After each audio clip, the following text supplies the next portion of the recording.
Our teachers herself, and she will speak about the history of health units and the NIHS. Ladies and gentlemen, Dr. Yogi.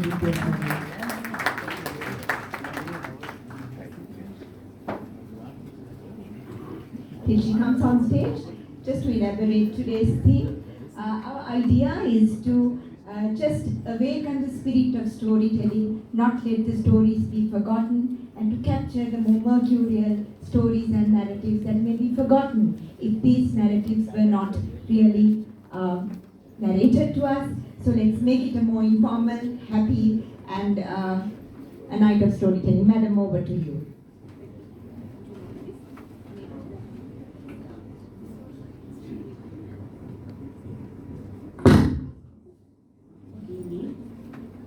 All the colleagues who are here, Professor Lamamba Surya, who is one of my teachers. I was asked by Dr. Juan Ferdinand whether I can speak on the health unit system and what is NIHS and what we have done for the public health sector in Sri Lanka. So all have told something personal to their own life and how it has been changed their life better. I also have a lot of things if I can speak days and days. But when I did my O-level, I was one and only who was qualified to do advanced level. But the school that I have studied, Venturagami Vidyalaya, didn't have science A-level. So I was continuing to sit with the failures and continue to go to school to again learning O-level subjects.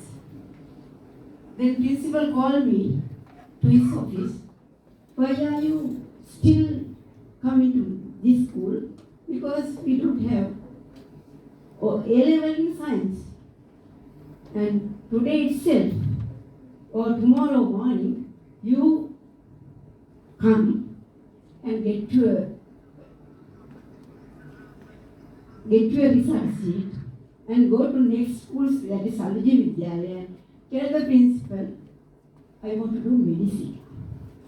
So because he was the principal of that school, I went to the principal's office and I told him, sir, why did you come? I said, I came to this school to join the 11th class, but I want to do the medicine. So he didn't tell anything. He was looking at me for about 5 minutes and he told the clerk, put her to the O-level class again and let her sit to the O-level again. So he kept me for 1 year in the O-level class and he asked me to sit O-level and I did so.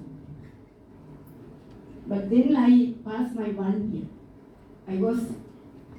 Because he missed my chance of sitting for the A-level 1 year. Then after 2 years, I told I want to sit for the A-level exam this year. No, you can't sit. You sit for the next year and you didn't finish your syllabus. So again 1 year.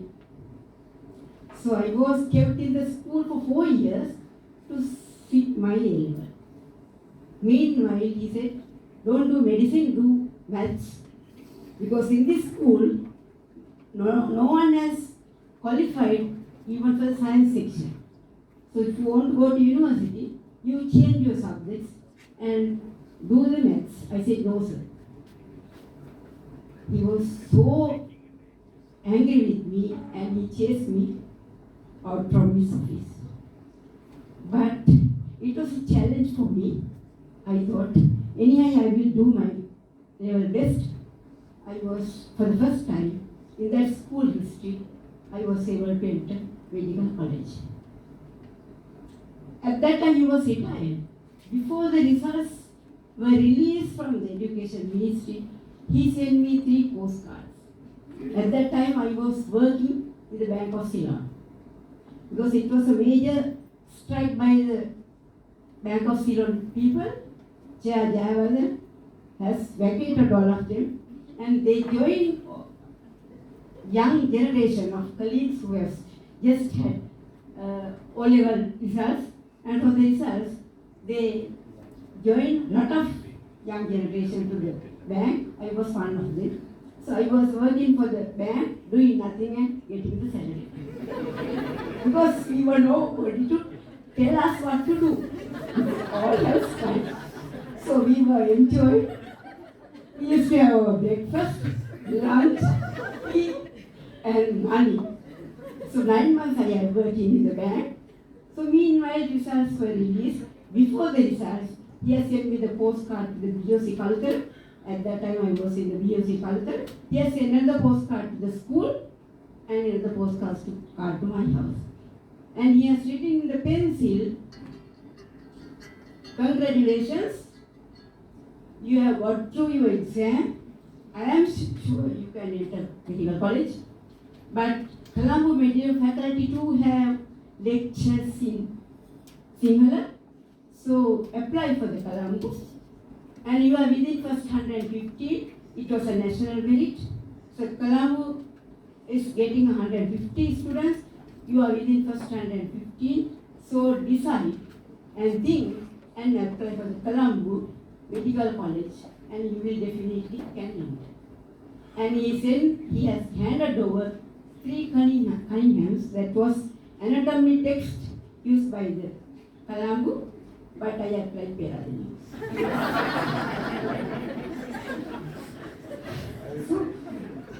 So I did accept after things he told me, because I thought Peradenius would be much better than Colombo. So I applied Peradenius.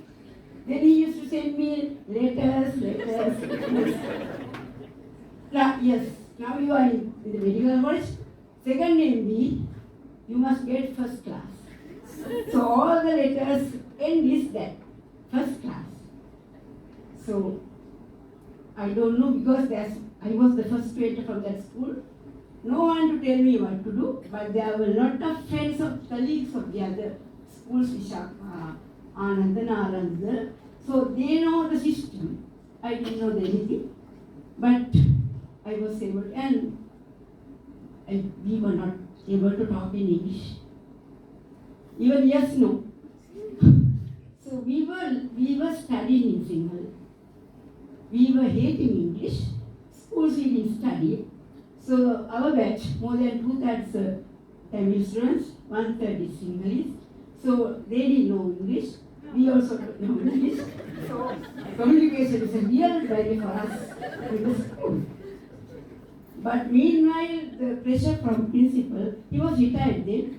He used to send letters. First class at the second unit, first class at the second unit. So anyway, I got the results. But I was given the second class by adding 1 mark for the final second unit exam. So I got the second class. Then he said, "Okay, but for the third MB you must get first class." So he is writing all the times. I have this much of letters sent to me by my principal. He was so much behind me, like he was like a father. Better, much, maybe the second one. But anyway, I got classes for the subjects. Second MB, third MB, final MB, and I applied for the Colombo internship. So we didn't know the consultants in Colombo. So we were in the first half, maybe in first 20, in the merit, so we can apply for anything. But myself and Manoli Nissanai, she was the pathologist or the pathology prof in the Peradenius campus. Both of us selected LRH Ward 1, Professor's Unit, and DMH, Precision Army, where Colombo students were waiting to get someone else to apply those two. So they were so happy because two of us already selected those two. But anyway, Precision Army, he asked me to do the gene and obsessor career. I said no, sir. Then I was in LRH Ward 1. there were 4 consultants. I used to tell even today, I was under 4 consultants. Professor Lama was his one of them. So after the internship, we have to go post-internship one. So I was married at that time, not even in the medical college I was married. And I applied MOH Malabo. Sir asked me, why did you apply for MOH post? Anyway, right, okay.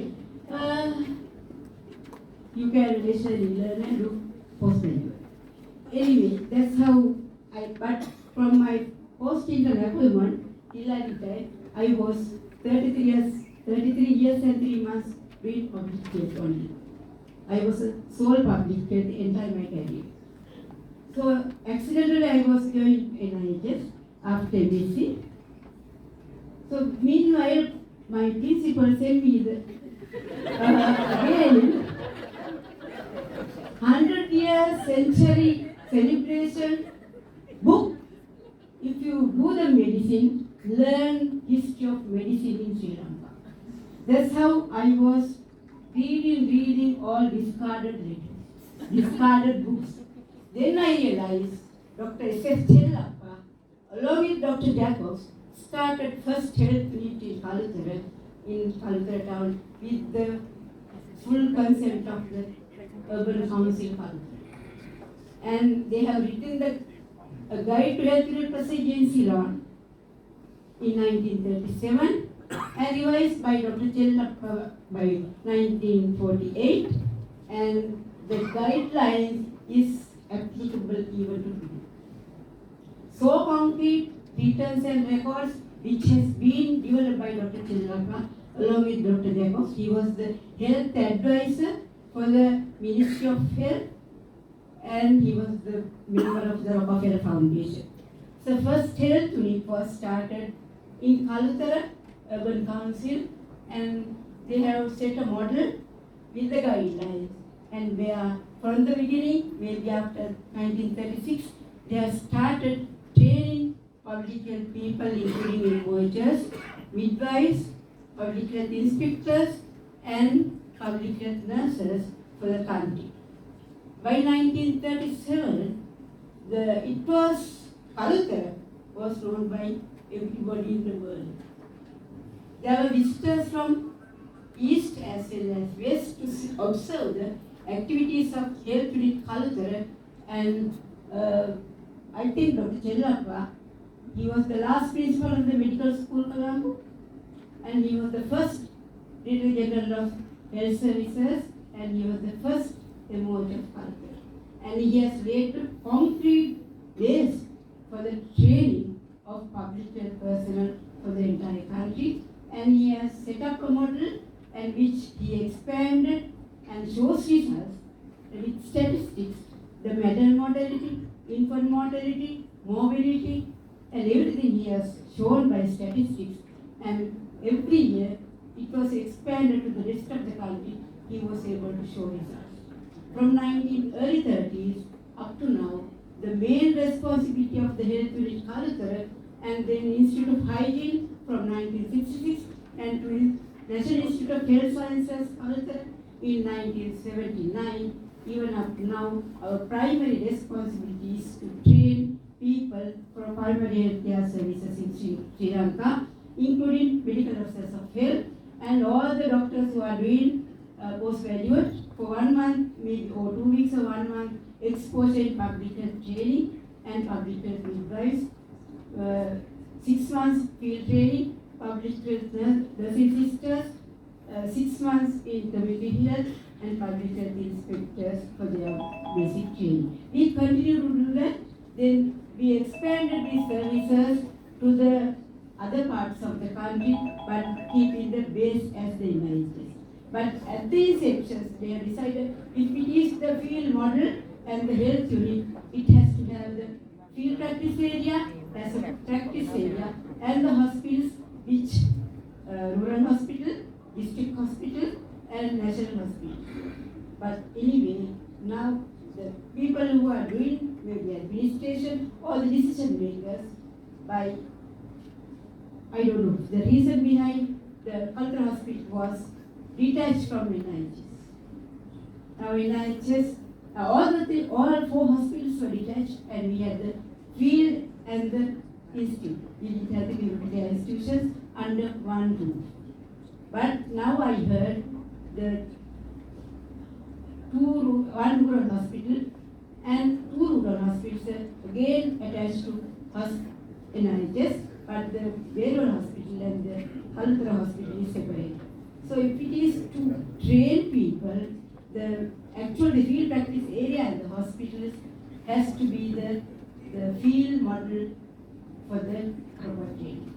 So our main responsibility, though our main response is training, and we are doing training not only for the locals, but we do training for foreign people.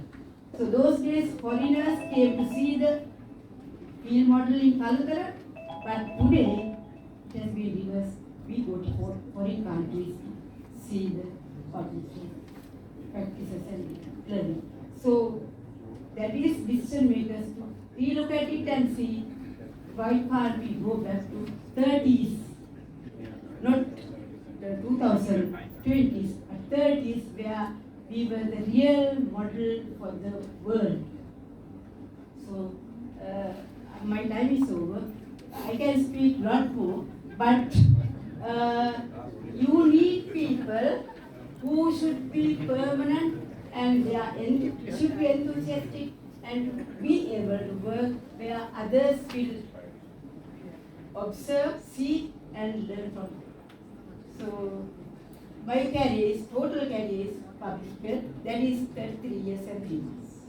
Total public.